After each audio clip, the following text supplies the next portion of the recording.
लो बच्चों, चलिए प्रश्न को पढ़ते हैं और समझते हैं। श्रेणी x1 x2 और इसी प्रकार xn का माध्य x बार है। यदि x2 को लेमड़ा से परिवर्तित किया जाए तो माध्य होगा। और हमें इसके लिए विकल्प ए बी सी और डी, चार विकल्प दिए गए हैं और हमें इनमें से सही विकल्प का चुनाव करना है। प्रश्न को हल करें उसके पहले हम लिखते हैं मुख्य अवधारणा, जिसकी सहायता से हम इस प्रश्न को हल करेंगे। तो मुख्य अवधारणा, मुख्य अवधारणा में हम क्या करेंगे, एक सूत्र लिखेंगे माध्य ज्ञात करने का। तो माध्य बराबर क्या होता है, प्रेक्षणों का योग, प्रेक्षणों का योग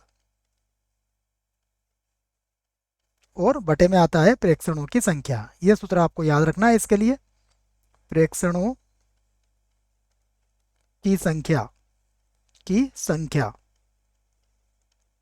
इसकी सहायता से हम इसको हल करेंगे। अब देखिए हमें क्या दिया गया है, प्रश्न की तरफ चलें तो हमें x1 x2 और इसी प्रकार xn का माध्य, का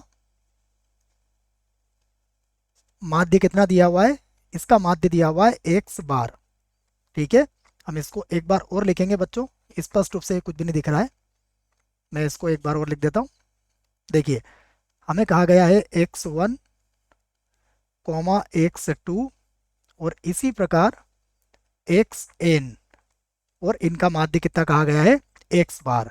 अब यहाँ से देखिए, यदि ये तो माध्य है, अगर हमें प्रेक्षणों का योग चाहिए तो प्रेक्षणों की संख्या को इससे गुणा कर लेंगे।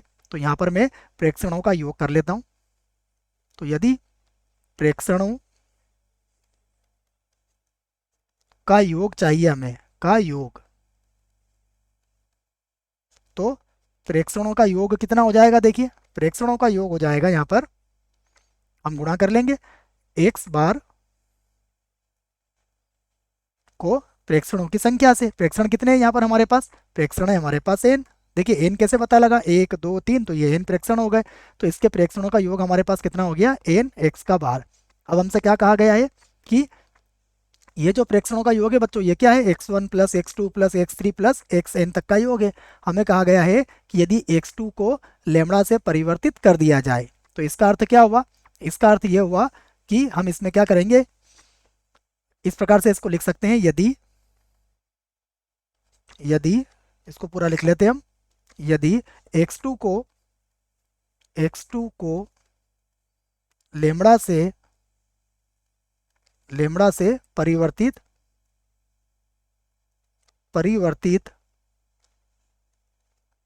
किया जाए, परिवर्तित, ये प्रश्न में जो कहा उसी की बात लिख रहे हैं हम, कि यदि x2 को लेमड़ा से परिवर्तित किया जाए, किया जाए, तब देखिए प्रेक्षणों का योग क्या होगा, तब, तब प्रेक्षणों का योग, तब प्रेक्षणों का योग, देखिए पहले योग कितना था, पहले योग था n गुणा x का बार।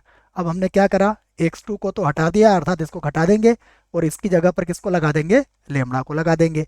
तो ये हमारा प्रेक्षणों का योग हो जाएगा। अब हमें नया माध्य ज्ञात करना है, तो अब नया माध्य, तो नया माध्य क्या हो जाएगा, योग कितना है हमारे पास, योग हमारे पास है n x का बार माइनस x2 और प्लस लेमड़ा, और पूरे के बटे में क्या आ जाएगा, प्रेक्षणों की संख्या जो कितनी है, n। अब देख लेते हैं कौन सा विकल्प इसके लिए सही विकल्प है।